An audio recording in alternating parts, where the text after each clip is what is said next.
I was like trying to remember what it was called, and I was like, and for the lady a bean, perhaps is what like I thought. That's what I like. I googled, and for the lady a bean, perhaps. Hello and welcome to Girls Gays Animes, where it is safe to love what you love and love who you love. I am your host Valzaraptor, and we are here with our reoccurring host BitkingDT, Hello, hello. How are you? our resident straight guy for Straight Guy Tries.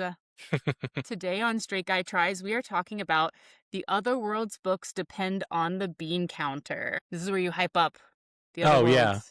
I also forgot that like that's a government name because you like office worker isekai is what I've been calling it, and then like I hate that unironically they that's what did I've been that. calling it, and then when I pull it up in like Crunchyroll, that's what it's called. I'm like, I fully did that by accident. Oh, I thought you were doing it because you're like, oh, that's the Crunchyroll name. No, I've like honestly just been calling it like, oh yeah, office worker isekai, because like I'm blessed to be surrounded by people that if I say isekai, they're like, ooh. Which when you suggested this isekai, I was like, ooh. But I didn't look anything up. I'm like, okay, yeah, it's I probably I love when can't say you I no. love it when you don't look stuff up. So yeah, the Crunchyroll streaming title is Isekai Office Worker: The Other World's books depend on the bean counter, which is a longer title than its localized manga name, which is just The Other World's books depend on the bean counter. And so I think they were worried about what people would think that it was about without the precursor of saying Isekai Office Worker. Right. Because I can't Yeah. think of any other reason they would do that. I mean, I when you first suggested it to me, and I think it was like 2 or 3 days before I was like really connected. I'm like, okay, I have to do this, and then I was like trying to remember what it was called, and I was like, and for the lady a bean, perhaps is what like I thought. That's what like. I just started Google. I googled, and for the lady a bean, perhaps. Uh, Okay, I know you said you wanted to write like comics and stuff. Can this be one that we work on, like yeah, a sure. GL series called "For the Lady Perhaps a Bean"? Let's do it. All right, I'm writing that Write down. that down. Write that down. Write that down. I want fan out on my desk by Monday. Okay, so for those who haven't heard of The Other World's books depend on the bean counter, I know it's kind of, first of all, it's a mouthful, but if it wasn't enough to be told Isekai Office Worker, Bit King, do you want to give a high level overview of like what the premise, the synopsis, what this is about? So it goes into the isekai story you all know, which is someone comes in from another world and saves the world, but then you get it from a different perspective. I really am one of those like basic millennials that loves the story from another person's perspective.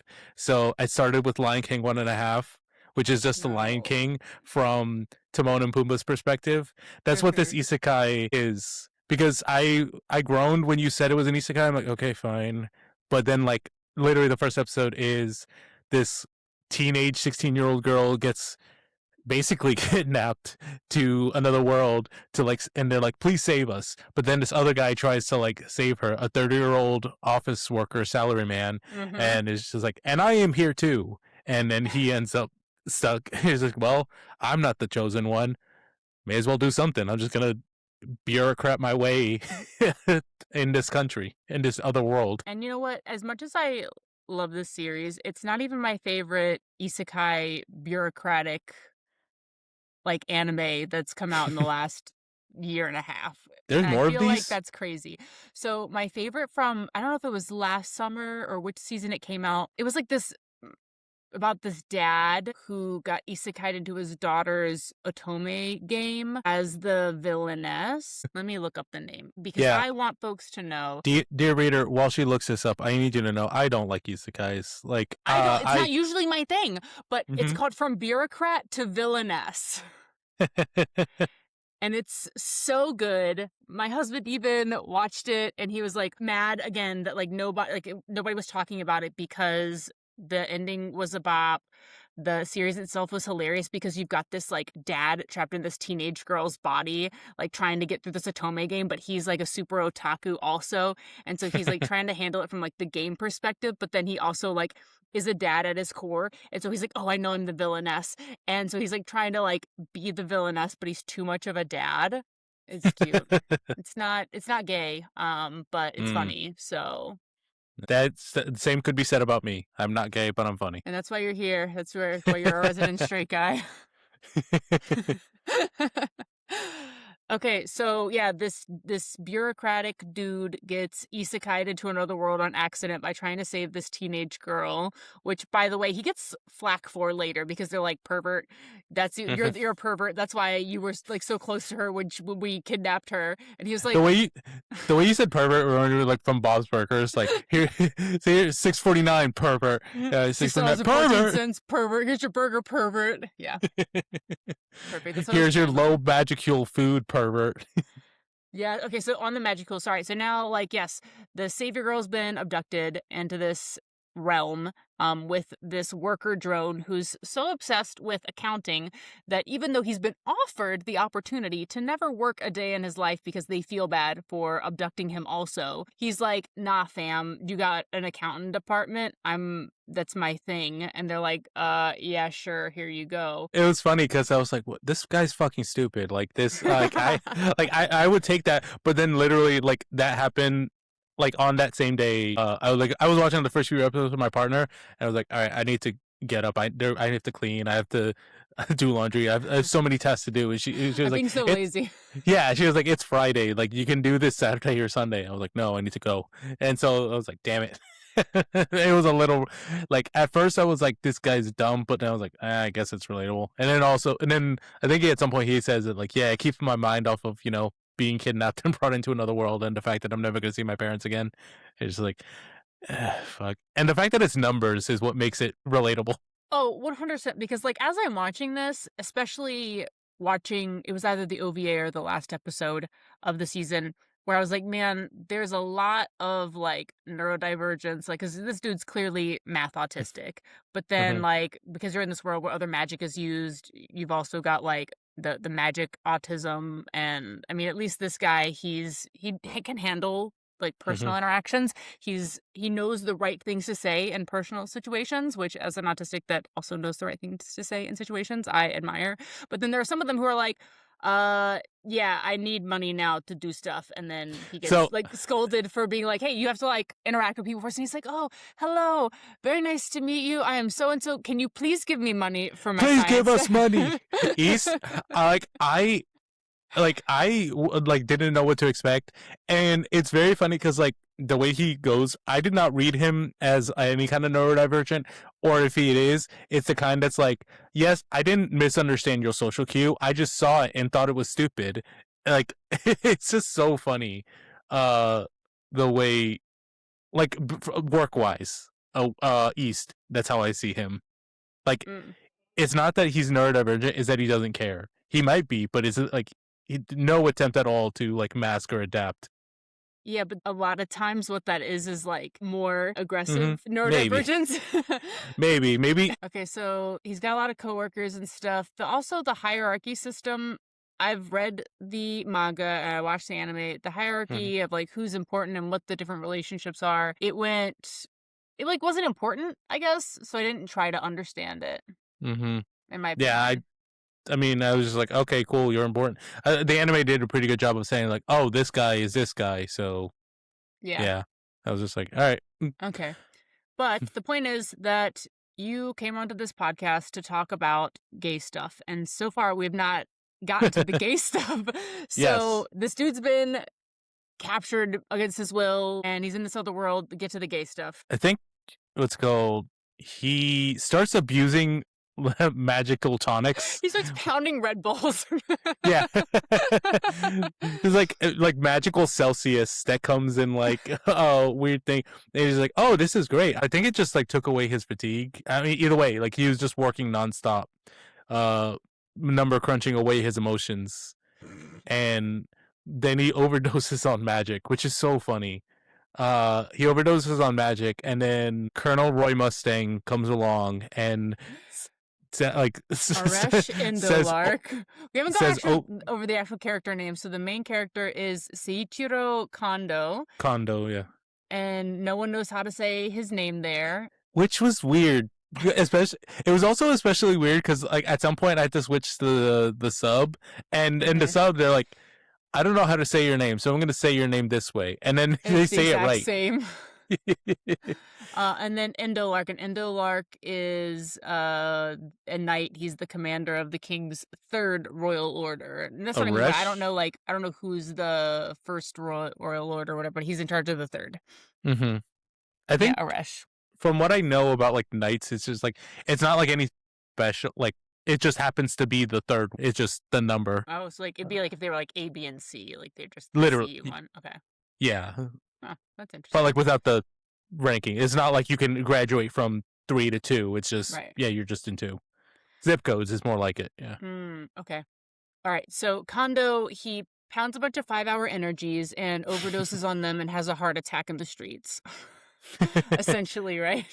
Yeah, and then Colonel Roy Mustang comes along and says, "I'm gonna like we're gonna do a juice cleanse, and but the juice is me.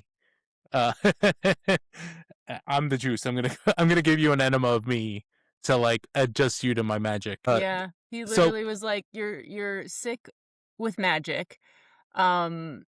I have to heal you, but then because I'm healing you with magic, the only way for that to not kill you is if I get you accustomed to my magic. Acclimate, yeah. And the only way that I can acclimate you to my magic is if we're touching. And like you're so sick from magic that I have to touch you as much as possible, which may or may not include being inside you to maximize surface touching." Yeah, magic maxing, acclimating maxing. Literally, okay, so like the anime is like a fade to black, and because like they're kissing, and like literally I have in my notes like magic as a metaphor for BDSM question mark, and then like he's like, "Do you want me to administer you magic?" He's like, "Tell me yes," and then he's we like, love consent. Hello. "Yeah, exactly."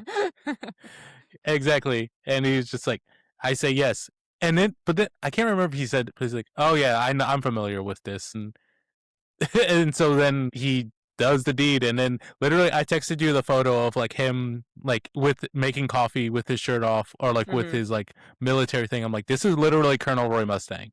Like this is someone's like fan fiction of Roy Mustang and Matt Hughes. And literally I was like, did they do it? And then he said donut cushion. I'm like, donut cushion?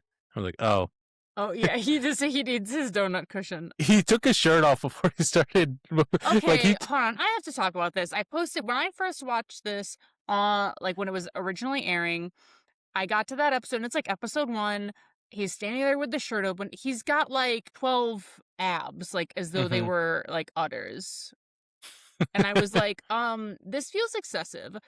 I've watched a lot of anime where there are beefy men, both gay and straight, and none have like so anatomically messed up how an abdomen should look before. Right, like like do I need to do magic to get those abs? Like literally that's the only way I can think of.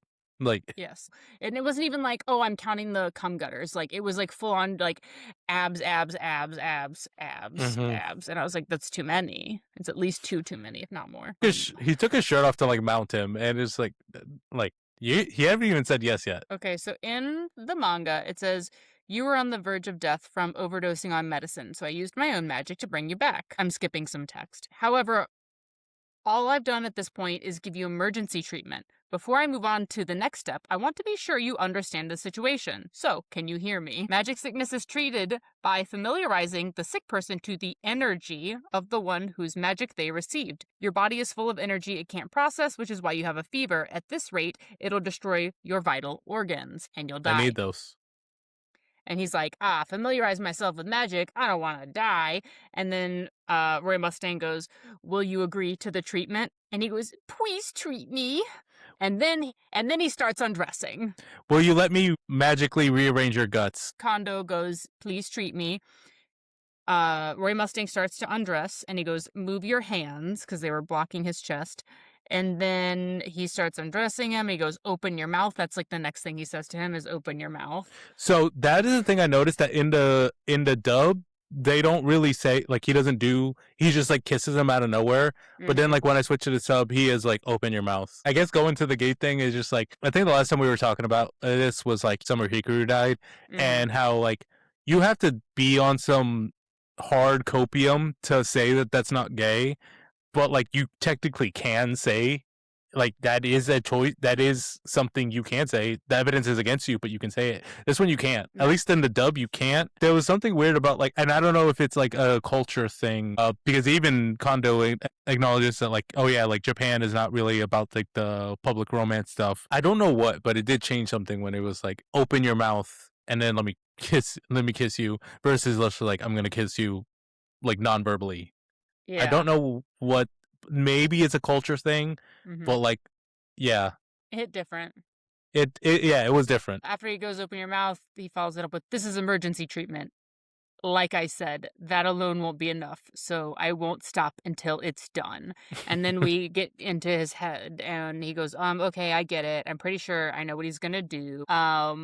But then, okay, so this I think wasn't fully captured in the anime. And I know you switched from dub to sub, and I had originally watched this sub, and when I did my rewatch, I watched what was available in dub and dub. And I personally thought that the sub version, it was hard to feel like they were actually growing closer versus Roy Mustang just becoming more and more obsessed with Kondo. Where in the dub it felt less like that, but both were way less than how it actually reads in the manga. Because at the next point, like in here, he says, "I was already burning up because of my fever, but everywhere he touches, I feel the heat spread even further inside me." And so like he's into it, but like you can't tell like how into it he is really. I didn't feel like that came across well in the anime. Yeah, in both the sub and dub like performances, it was, I mean, even all through all 12 episodes, I never really got the sense that like the relationship was progressing, like in terms of like romantic love. Yeah, right. And I was watching it with my partner, and she said like, "Oh, this is kind of like a 50 Shades of Grey situation where like he's like controlling, like, all right, we're gonna go eat. Like, you don't talk to other people. You eat when I tell you to eat. Like, you come live with me." I'm like, yeah, kind of. And I will say that like I've only seen the third one, the third 50 Shades of Grey, but like like I remember the movie just being bad because it would do the thing of like, we have this problem, we're introducing this problem. Oh, just kidding, it's solved immediately. And I also didn't know what to expect, and it felt like the first 6 episodes were a completely different show than the last 6 episodes. And I was just, because like literally the last 2 episodes were like, I found this like telescope, and Oh, that's because that was an OVA. That wasn't an episode. Oh, okay. That makes sense, because I was Okay, like, let me go over, because we didn't touch on this yet, but just for folks who maybe watch the anime and don't understand the source material. So there's currently in Japan 4 light novels. And the 4th light novel came out this past April, and we don't have a North American release date yet. For manga, they have released in English up to volume 6. I've read through 5. I haven't read 6 yet. It's in my TBR pile. But 7 has already released in Japan, and it hasn't been translated yet. okay. And it's hard because, like, it takes them, like, a year to translate. And the 7th volume of this came out, like, late October of 2025. So we're probably not going to have it for another couple months. The original light novel started coming out in Japan in 2019. And the manga originally started releasing in Japan in 2020, like a year and a half later. That tracks.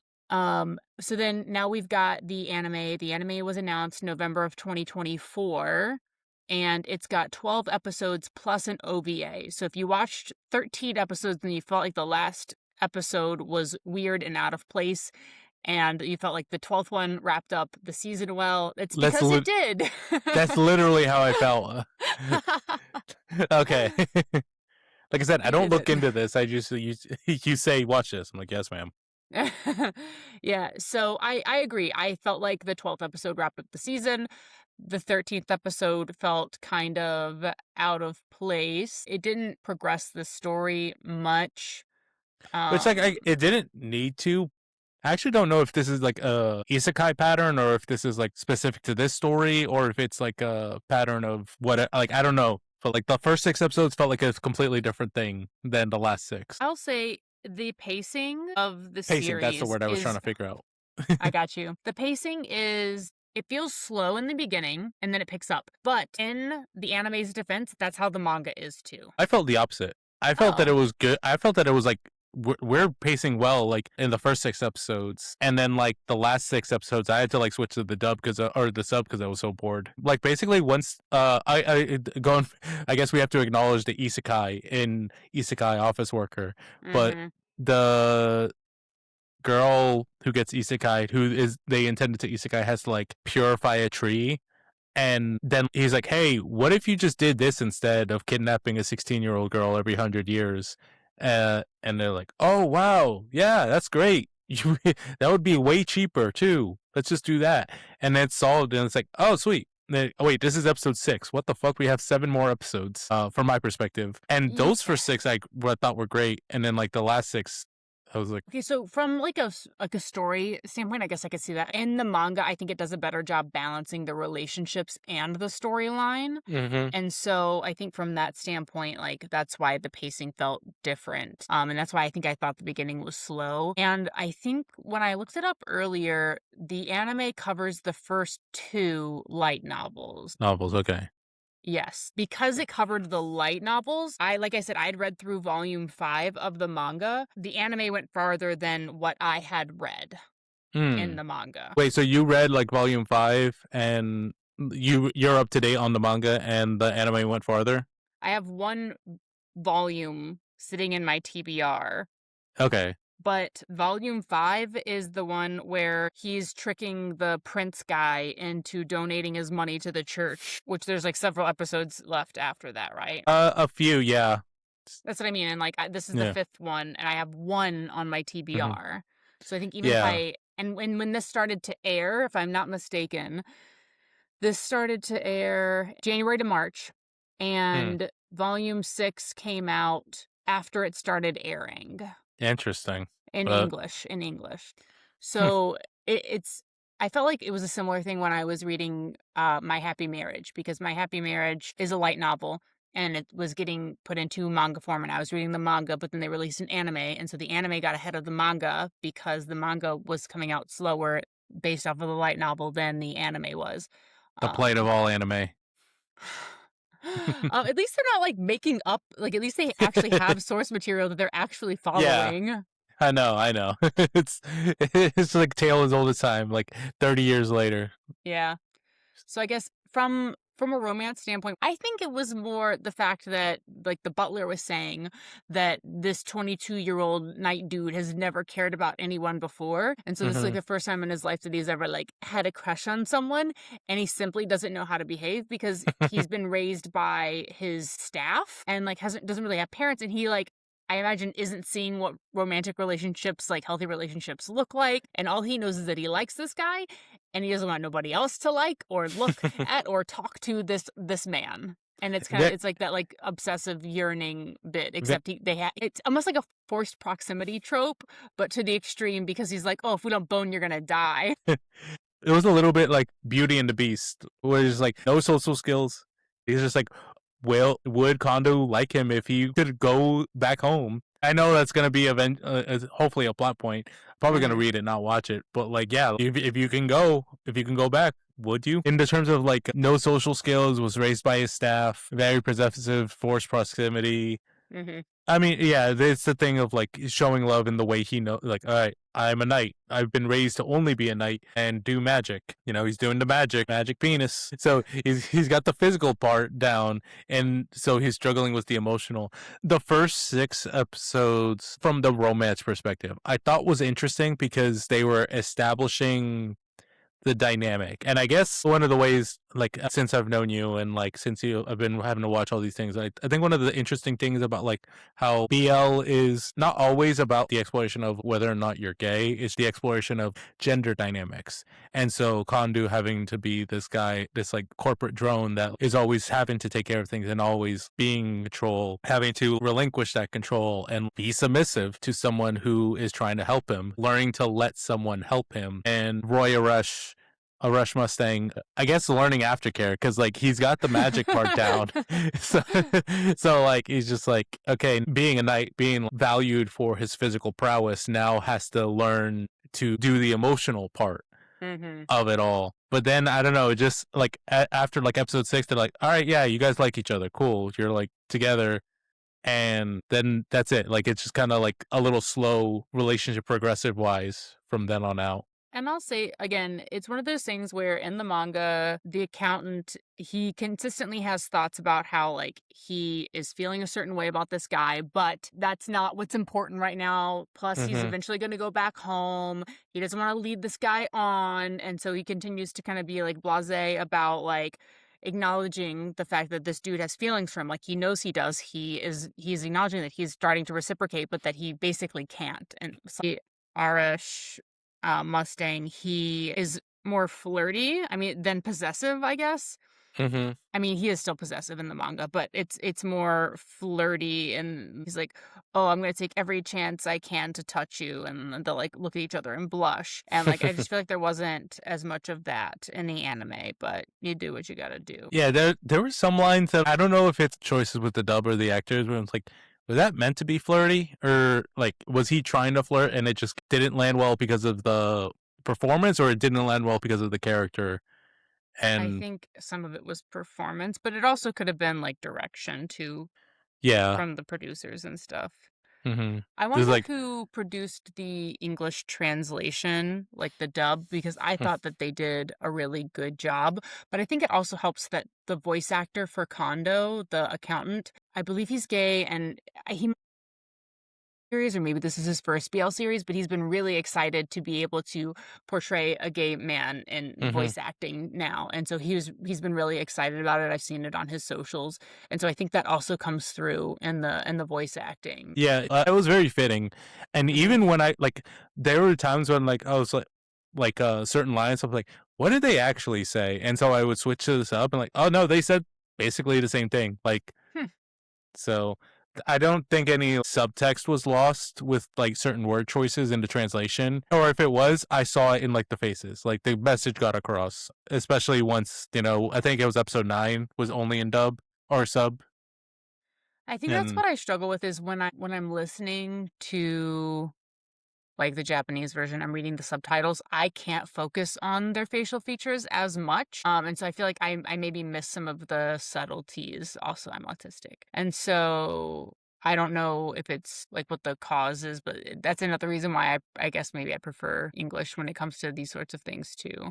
Plus, I like it when they like add slang sometimes. Like if you watched Polar Opposites this past season, the English cast did absolutely phenomenal. Like pulling in basically how teenagers would act and behave in the US into the way that they speak. Like at one point during the dub of You and I Are Polar Opposites, a guy just goes, I think he says, I'm such a chud. And I'm like, yeah, no, it's good. I like that sort of thing. With this series, though, he bones to heal him. And so, like, all of this story is progressing around them. And then there's this periodic issue where he gets overexposed to magic, or he's got to go into the magic forest. He almost gets shot with a magic ball thing. And he's like, oh no, I have to heal you. And then all these other people are like, oh, he's allergic to magic. I'll just heal him. And then the guard dog comes in and he's like, don't touch my man. And takes him away to secret bone him in the nurse's office. When like the preacher man texts and like it's really funny to me that he was like, oh, I know what to do. The redheaded East boy, he's like, he's overexposed to magic, I know what to do, and he just kisses him. It was like, what the is this just like a common thing in this world? Is this how you he's like, hang on, I have to kiss you. Yeah. It was the magic, the guy that magic, the magic guy, the guy who was like, is give me money for magic. the sorcerer, yeah, the sorcerer guy. He's like, I've seen this before. Smooch. And he's like, it didn't work. That was weird. and yeah, and then preacher man was just like, okay, I know what to do, and he was like carrying him and about to take him away. He was like, wait. He's like, I mean, if I have to. Oh and, no. Okay, on that, there was also the other guy who was like, oh, if it weren't for this guard dog you have, I would have locked you down a long time ago or something. The prime minister. The prime minister. And he does it multiple times. Multiple times he's like, too bad you're his property. Otherwise, I'd make you my property. It's like, all right, yeah, that's a government worker. You're like, I want this. On that note, also, one of my other friends who was really into the manga, who was excited about the anime, who was disappointed about the anime, they had a friend, a straight friend, watch it with them. And he basically had said that this was like an HR nightmare because it's so much inappropriate sexual misconduct in the office. And I'm trying to think of the phrasing that he used for it. Like, yeah, can you imagine having to be like, all right, put in an expense report for a donut pillow? So it's Oh like, my gosh. oh. It's like something isekai sexual harassment at the office, the BL. All right, we'll write that down. I want fan art on my desk on Monday of expense reports and HR violations. I guess one of the things I was thinking about as I was watching this is that when we started this series, you had me watch like 4 different ones, Yeah. and I I was gassed blown out. away. I gave you a bunch of gold right out the Yeah. gate. Well, I mean, it was Cherry Magic and a bunch of other ones that were like, yeah, this is fine. But Do you like Skate? I did like Skate, but I liked Skate as like an Infinity, like as Skate the Infinity as like an anime. Like I would love it even if it wasn't a BL kind of thing, you know. But like Cherry Magic changed my Did mind. you ever go back and watch the anime? No, absolutely You not. did. You absolute bitch. Val invited me onto this podcast and said, well, yeah, watch Cherry Magic. And I thought it'd be very funny. I went on Crunchyroll and there was the live action and then an anime. I was like, I this don't would be even think very. the live action is on Crunchyroll. I think you're It a was. liar. That's how I saw it. No. That's how I saw it. I would not have paid for this joke. The second I would have had to pay money, like the second this joke would have cost me money, I would be like, nah, never mind. But the live action was on Crunchyroll, and I was like, oh, it'd be funny if I just watched this, and it changed my mind. I had like the Danny DeVito one. I was like, oh, I get it now. I understand why people love not just romance but BL. And because like I guess it was rooted in like the real world of like, oh, you have to like actually deal with the consequences of like exploring this.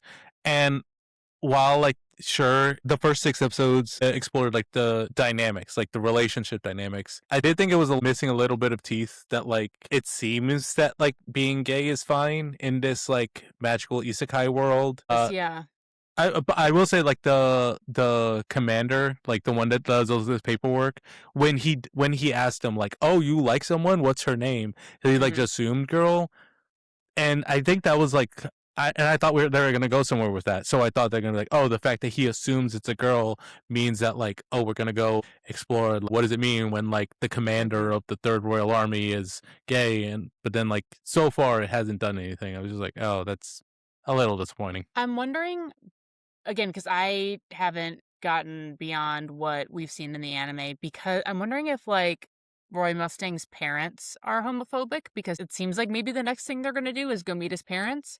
I don't know if it's going to be one of those like, oh, we love him, he's so perfect and autistic and great at math, or if they're going to be like, wait, you're gay? So there could be an opportunity. I wonder if that's why he lives alone. Like that's why they're like, oh, you're a little weird, we're gonna send you away and send you to the seaside. I will say it also is funny that like they talk about like the age thing, like going back, Kondou's 30, and then he's like, I would never be with someone 8 years my junior or someone younger than me. Like when they accuse him of stalking the they accuse him of stalking the pure maiden, royal maiden or whatever. And then he's like, no, bro, she's like 16. What the fuck's wrong with you? And then like, and then Aresh Mustang is just catching a stray. He's like, oh. He's 22 compared to 30. 30. And then okay, meanwhile, and this honestly just kind of like magically went away also. And I'm like, and another thing, I almost said the Iron Maiden. The Iron Maiden's crush on Roy Mustang. It seems like it's super problematic very early on, and then she like continues to still kind of have a crush on them, and then it eventually goes away completely. Not really. It does come back when Prince Yuri on Ice is like he's the one that's like, oh yeah, donate your own personal money to the school. When he goes, and then Aresh shows up at the church, they're like, hey, wait, why are you trying to cockblock me? So Why'd you bring Loverboy? Yeah, exactly. So like there's this weird, not even triangle, it's just like a square. Yeah, literally, because like Aresh likes Kondou kind of sort of likes him, and then Iron Maiden likes Mustang, and then Prince Yuri on Ice likes the maiden, and then everyone else also likes Kondou. Mm-hmm. Oh yeah, that's true. Wait. Like literally everyone else except for Yuri on Ice. It's all I will say I do appreciate. Is this turning into like a harem situation? No, God, no. I mean, hey, who knows? If Kondo didn't openly finally reciprocate the kiss at the end of the 12th episode, spoilers, then I'd be like, maybe it will be a little harem-y, but it's clear in the manga that he's super into Endolark, but he doesn't want to be for his reasons. Does the manga, or do you know if like the light novel will or does like go into the other relationships? Because like as the show kind of progressed, the relationship between like Prince Yuri on Ice and the Golden Retriever, I was like, wait, that seems interesting. I'm kind of interested in that. Can we do that instead of this like church thing? I don't really care about the children learning to read. I don't know. I thought the church bit was interesting because they had a whole moment where they were like, it's okay if you believe in what you believe in. And I was Mm-hmm. like, wow, there's so much messaging in this BL. Like what a good, wholesome, need sex to survive anime. But no, from what I gathered, there's not a ton on the relationship. Again, up through volume 5 of the manga, there's not a ton of conversation about beyond what was shown in the anime, the other relationships between the folks. One thing I'll say, I didn't notice it when I was reading the manga as much, but it's there, is the fucking bags under this dude's eyes. This is one of those things where it's like, it does not matter how long he's been in this world, no matter how much magic he gets boned into, he still has bags under his eyes. I was gonna say like normally I do have them too. I guess the camera's doing a good job, but like yeah, I that made him the most relatable to me. I hated it. I hated it. He's 30. Yeah, yeah, bro, I'm fucking tired. I don't know how old the prime minister was, but he looked older than the prime minister. You can see on the front of the manga, like a little bit, they gave him like a little tiny bit Of of, like gray hair. that wasn't what I was going for. I meant like bags under his eyes. The point is that like by the end of the season 1 or whatever they end up doing for this anime, everyone's obsessed with him. Even like everyone who like hated him even is obsessed with him. So one of the funny things is that like one of the reasons I don't like isekais is because it kind of like the colonization aspect of like, oh, I'm coming into your world and I'm gonna like turn your shit around. It can be a little bit like a lot of intersection with like the white savior of like, oh, I'm gonna come along and do your job better than you do. But I still don't know how I feel about it. But like I didn't get icked out with this one I think it's because it's like you got there and you're like, oh, there's corruption, and he's just so obsessed with numbers he accidentally found corruption. He right. genuinely just wanted to be an accountant drone. In fact, when they offered him the promotion, he was like, okay, sure, if it means that I get like more permission to look at more numbers, I guess, but I really don't want to be like a manager guy. Yeah, and even then, like, I think it's because it like reminds me of so much of like actual office work where just hey like some older people are like yeah this is the way we've always done it, you just say yes and I get what I want. You bring up a good point, okay? Because the fact that he rolls into a situation where they're like, this is how it's always been done, and he's like, question that.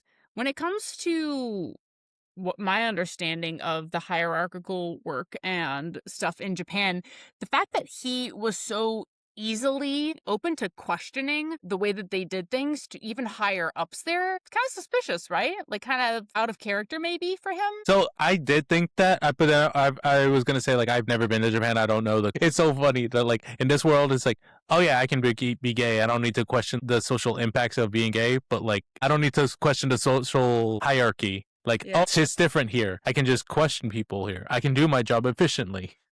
But then also maybe going back to what you were saying, maybe that is his neurodivergency because like he was working on a Saturday, so maybe that wasn't a hard worker thing. That was his punishment was working on a Saturday. We don't really get to see a glimpse of how he was or how his work was in his old life.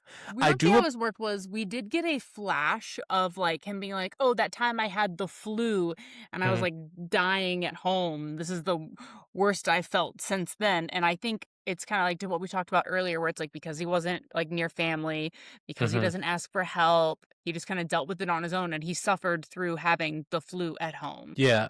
But like, I'm glad you bring up the parents because one of the problems I have with most isekai is they just forget about their home. Like they Hmm. don't think about the fact that, oh yeah, my mom's home, but he at some point he does, and then not only is it brought in and addressed, it's actually a source of conflict. That yeah, eventually he has to go home, and then when he goes home, he'll have to decide between a Rush Mustang and Does he want going to have to be back. boned back to life for the rest of his life, or does he want to go back home and work? I mean, I guess he's working here, but like work to Hmm. survive for the rest of his life. Where I feel like he's more comfortable here. What is he doing with all of his money, by the way? He's making money while he's working, but he's living rent free in Roy Mustang's house. Even before Mustang's house, they gave him a house. After he got like banned from buying tonics, what the fuck's he spending his money on? I'm glad you said, because the other thing is I was going to think stationary, but no, they literally make a point to say that he buys infinite refilling Yeah, ink. So he he's like, invested oh, in Infinite Ink. Like, he literally said it's going to be expensive. He's like, yeah, but I only have to buy it once because like there's no 401k. So also, there's no way he spent his personal money on the abacus. He would have used that as like an office expense because he got it for like everyone at the office. that one I actually believe he probably would have spent his own money. I expect he spent his own money on the first one, but then when he stocked the office with them, I expect he would have Hmm. used their finances. That was a Sigma. That's the kid's name. That's such a weird name. It's like, why is this child named after a computer virus? It's not on this article that I'm looking at because I'm like, I keep referencing names and stuff off to the side because I'm so bad with names. And it doesn't have the child's name Yeah, on his name is there. Sigma. It sticks out because like why like he's named after the bad guy from Mega Man, but also like Yeah, his name is Sigma. Also, I forgot that the prince, like the crown prince or whatever, that his name is literally Urius. I thought you were calling him Yuri on us because he had white hair, like how I Victor mean, had before, like in Yuri on Ice. So it's like it like doubly works. yeah, and yeah, he looked like him, and then when he goes to the church, when he is like, oh, I need to spy I'm on the maidens. incognito. Yeah, call me Yuri. So, and then that's when I was like, oh yeah, Yuri on Ice. This is how I'm gonna remember it. Yeah, that's good. That's like the closest to his actual name as any of our like make 'em up names have been for this entire episode. I do like that there is a little like a point in the show that like no one can pronounce Seiichiro, but we've just been calling him Kondo this whole time. The name thing also was weird to me because I couldn't tell if they had the same formalities with names as Hmm. Japan does because everyone kept making a big deal about like what name to call people and what was formal and what wasn't, and then everyone wanted Seiichiro to call them with informalities. Hmm. So that one I didn't understand. Yeah, can we talk about how Aresh was like, "Oh yeah, speak to me like you speak to that child"? I didn't want to talk about that. Is it the thing of like he? He just meant because he responded to the child and like called him informally and like Mhm. hugged him. He's like, "Wait, I want I want public affection and I want you to informally address me in public. That's not fair." Mhm. But he made it weird and went like, "I want you to talk to me like a child." Okay, so yeah, so it was that. To circle back, that aspect is interesting. Of like, here is a knight that at his big age of 22 has only ever been like valued for his physical prowess, his magical prowess, Mhm. and now here comes Seiichiro, who doesn't care that he can swing a sword real good and doesn't really care that he knows how to do fire magic or whatever. I will say, I wish they had shown what he can do besides healing magic. All that he really shows is healing magic. I don't really know what kind of other magic, what combat magic looks like in this world. Oh, yeah, it's true. I kind of wish, but yeah, here comes Seiichiro, who doesn't care about. I guess because we're looking at it from his perspective, we wouldn't really see that. And I guess that does kind of make it a point of like, yeah, it doesn't matter that you can summon fire from your hands. Like all Seiichiro cares about is him as a person. So yeah, from a relationship And then he gender has this dynamic. complex too about like because he is so good with the sword and stuff, he like goes on that really hard mission and the staff at the home is like, "Now Seiichiro, when he gets back, you got to be super proud of him because he worked really hard. He's doing it so that you'll tell him that you're super proud of him." And then he's like, "Oh, he is working hard. He wants me to praise him. And then that's kind of where I connected, like, oh, he like praised the boy for being smart. And he's like, you never praise me, you never tell me I'm good at anything. You you don't It hug me in public. I'm sad. it does remind me of a lot of heterosexual things, of like men wanting to be praised and useful for like moving big boxes or like being strong, but like don't find any pride in like taking out the trash or whatever. And I think that, yeah, like Mustang kind of fits that, like, at least Americans heterosexual thing of like, huh? Because we also don't really see if he never really cared about anyone, so he doesn't know that relationship dynamic. At the same time, like, as far as I know that we talked about how he's like this controlling whatever guy, but he really does understand like how Seiichiro's mind works. Mm-hmm. And he's like not like he's gradually introducing verbally his feelings, like, and he knows he's being obvious about it, but he's like not saying to Seiichiro, like, hey, you need to decide if you want to be with me or not. Like, he's letting him get there on his own. And Mm-hmm. it's also paired with the way that he convinces Seiichiro into things by bringing up the efficiency.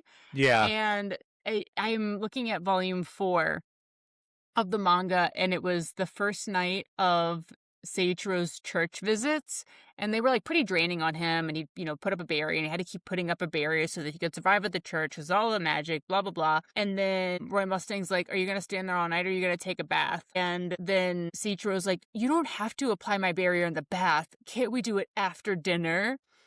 And then Roy Mustang's like, it's more and then Seiichiro goes, Mm-hmm. don't say it's more efficient this way. And then they just like stand there awkwardly and stare at each other. And then Seiichiro eventually goes, fine, let's do it. What's interesting is they don't like get into the bath together. Like, Roy Mustang stays fully clothed and he goes, I'll just pour water over your body while I work.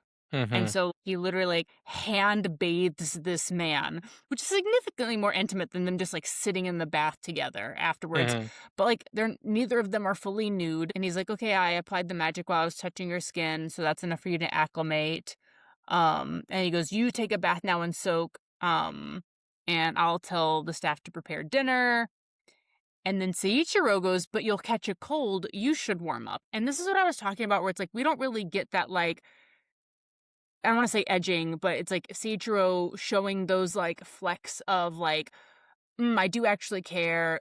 Ooh, I do Mm-hmm. kind of like have a crush on him. Ooh, I do actually like him as much in the anime. And it's like little stuff like that, like that's in the manga, that made me more frustrated with the anime. One of the things that, like, he is a commander, Aresh, Mm. and even though it's a magical world, and even though he's 22, like, I think maybe I know too many people in like the actual like U.S. military. They're like, okay, at like 22, probably be like a sergeant, and so like you do have to like command people. Like the way he commands them, just like kind of like military coded, where just like, all right, I have to convince people to do something they don't want to do. See, I have a different interpretation of the US military system, and the only feedback I've gotten is like, there's no trickery in the way that things get commanded in the military. It's simply hierarchical. It is hierarchical, but like in terms of like the whole magic thing of like him being a good one, like a good leader. Well, not like trickery, but like knowing what to say to people. Because again, at the end of the day, motivator. yeah, at the end of the day, it is an anime. So like the whole thing of like an inspiring speech, and then people will rally behind you. This is me being shown and pilled of like, okay, a story I know, but like from a different perspective, is like swinging a sword and fire magic are not going to help you take the person you love and get them to eat food and to take care of themselves. So it is kind of like something that would be good in a different setting being like flipped on its head and being used in like slice of life mundane setting. I disagree in this case Okay. because Endolark, if you recall, like when we first get introduced to him, everyone's afraid of him. Everyone's like, the big scary dog, he's so strong. And so I don't think that he's this charismatic people motivator. I think he's literally has respect because he's strong, and people listen to him when he says to do stuff, not because he knows how to motivate them and everything else. Like, I genuinely think like all of this like motivation that he uses with Kondou is exclusively for Kondou. I was gonna say like, oh, like it had to come from somewhere, but I guess not really. It's coming from the fact that this is the first time he's ever liked another person in his whole life. I don't know. And it's maybe it's because like I'm used to you're like, oh, I'm shonen pilled and I'm like the opposite where it's like, oh, I'm used to having to spot those things where people get special behavior and like that's part of why what's happening is romantic because they only treat this person that special way. They don't treat anyone else that way. And so I'm used to like looking out for stuff like that. That's a trope, isn't it? Like me to everyone except you. Like I don't know Uh the actual name. Like yeah. it's not Grumpy Sunshine because I wouldn't really call Kondo Sunshine, but Mhm. Grumpy. He's Yeah, definitely the Grumpy. I was gonna say, what would you call the tropes in this one? I mean, I don't know because like yeah, I wouldn't really call Kondo like Sunshine. I don't know. I don't know tropes enough to be honest. I'm so bad at tropes. See, like I remember when I first. I think it was the one that I mentioned early on, which it's not the same, but it's like an offshoot of forced proximity. Yeah, absolutely has to be forced proximity. You get isekai'd. I feel like isekai inherently is forced proximity. Mm-hmm. Uh, I think it's also what's the one where like one's really obsessed. I mean, you could just say obsessive. mm-hmm, Because I would say that Indolark is borderline obsessive over Kondo. Like he was willing to push his physical, like his own physical body to the brink at the mm-hmm. expense of like healing Kondo faster. Slash, not letting anyone else attempt to heal him. He was willing to sacrifice his own body so no one else had to smooch the guy that he likes. Which apparently is just normal here. Everyone's Mhm. always surprised that he brings his food from home. So I thought that was an interesting thing. You can relate a little bit being vegan. Uh, Mhm. like I did think of you during that. I forgot where I was going with this. I was gonna say something else, but You were gonna say something super profound. no, nah, Um, that does not no. sound like me. Mm, okay. Wait, what were Um, we talking about before we said food? how obsessive Obsessive, Endelark yeah, is? yeah. Wait, is his name actually Endelark? Yeah. Oh, okay. Wait, I know Japan does a thing where like they say the last names. Is Endelark his last name or is Aresh his last name? So Aresh, I think is his last name. Ah, okay, yeah. Maybe. Never. Okay, I'm looking at the Wikipedia and it's kind of weird. So Mm-hmm, it's listed out Seiichiro Kondo, and then the Japanese next to it is Kondo Seiichiro, and mm-hmm. but then for Aresh Endolark, it just says Areshu Endolarku because he's not a Japanese person. Oh, okay. So they didn't swap it when they switched from English to the Japanese name because Yeah. that's Hmm. interesting. Well, no, then they did the opposite with Yua. So, oh no, wait, no, Yua's the Iron Maiden, and so they did the Yeah. same thing with her name. So yeah, they swapped hers, but everyone else, it's like whatever they go by, and is Hmm. the correct one. Oh yeah, magic is a metaphor for BDSM, like light BDSM, like very surface level. I haven't had you go back and watch any of the early 2000s terrible BLs. And this, I read an article that was like, it's very reminiscent of that, and that it's like, like toxic yaoi light Mm-hmm. because of the possessiveness. I mean, he is possessive, but he does make sure every time that he, to the I best of think his ability, gets consent. I was gonna say Uh, I think that's what keeps it from being toxic is just like. hmm But then the power dynamic is a little bit because it's like, all right, yeah, if I don't bottom you, then you're gonna die of magic. Yeah, But yeah. but actually no, but like I guess Preacher Man was ready to do it, so it He doesn't was have to ready be to him. throw down. Yeah, I guess anyone can bottom him, and then like he can. I think he has to be sick from their magic first. Mm-hmm. So, Then like, if he's acclimates. sick from someone else's magic, he has to then be maybe healed by someone else's magic, and then whoever heals him of that other magic then has to bone him, and then he gets healed again. So the way I kind of thought it was is that like he has to like get acclimated to like all the magic and build up over time, and then I thought like oh like a vaccine that makes sense, and then I thought like oh going back to the military thing, when all my friends tell me about this gun of shoots with all different kinds of vaccines, so. Going back to the harem thing, maybe this whole thing ends with him in a gangbang of like trying to like Oh, get don't say different that. Don't, magic. we can't end the episode on that. No.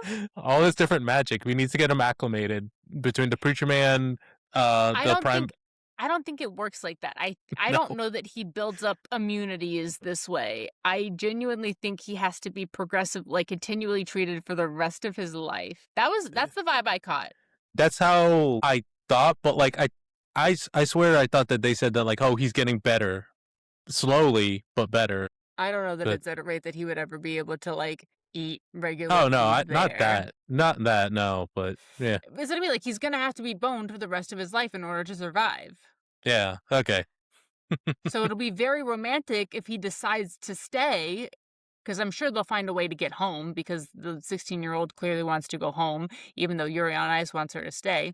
Like, they're clearly going to do that. She's going to choose to go home, and then Mm-hmm. Seiichiro's going to be posed like, oh, do I go or do I not go? It's a Mm-hmm. Hallmark movie right there, like all of them. But, like, you know what I mean? Because Kondo knows that Indolak has no life. He's royalty adjacent here, where Kondo was a worker drone in order to survive in his like studio apartment back home. He can't support Endolark on his own. So realistically, the only way that they could afford to be together in one or the other world means that Seiichiro is going to have to choose to stay in this world where he will have to be boned in order to survive for the rest of his life. This is another thing that annoyed me. Granted, it is only 12 episodes in an OVA, but he was just like, okay, we have to find the source of what causes. Yeah, there's like the corrupted tree that we have not talked about at all. He's like, oh, we have to find the source of that. I thought it was going to be a thing. I mean, granted, I'm out of school with isekais. The last one I really saw was like Sword Art. But I have the feeling the way they like hint at things about like, oh, where's all this magic going? The magic we're stealing from children. I have a feeling that they're going to pull some magic anime bullshit and he's going to be suddenly fine. I feel like also that's how it has to end for it to be a meaningful choice, for it to avoid that like power dynamic thing we were talking about, where like, because is it really love if you have to be with someone in order to not die, to survive? Again, he could be with someone else, but he has to be with someone. Mm-hmm. Or it doesn't have to be Roy Mustang, but he does have to be with someone in order to survive. He could be the town slut. That doesn't seem like his speed. There's not enough accounting in that work. Preacher Man would be happy with that. Anyway, you had asked also about the series, the manga, if like the boning was in HD, and I don't remember how you phrased it, but because you said the anime is fade to black. There is no peen in this, so this series is rated teen, meaning that it is safe for teens to read. There's no peens. It does fade to black, so that means that it is likely available or can be ordered to be available at your local public libraries. So remember, folks, do not forget to use your public libraries. If you cannot afford to buy media, use the resources that are available to you. I think I actually have seen this series available at my library, but when I started reading this, I was like, man, this is really good. I want to collect this series, and so I am, and I'll continue to read it because even though I felt like the anime did it dirty, I did enjoy reading the manga. Hell yeah. I don't know how like seasons work. I probably would read this like I'm probably not going to watch it like a season 2, but I would read this. This one ended like they won't do a season 2. This one seems like it was the type of anime that they made to promote people to go to the original source material. So yeah, I don't expect they'll give it a second season, because I imagine it's for anyone that's interested enough in a second season, they'll likely go and start reading the manga or read the light novels. So I'd offer to let you borrow mine when I go visit, but like I said, my manga doesn't even go up to the anime yet, so I am of no use. So you'll have to wait for it to get to your local public library. No, time to learn Japanese. Bring me the bird. Bring me Duolingo.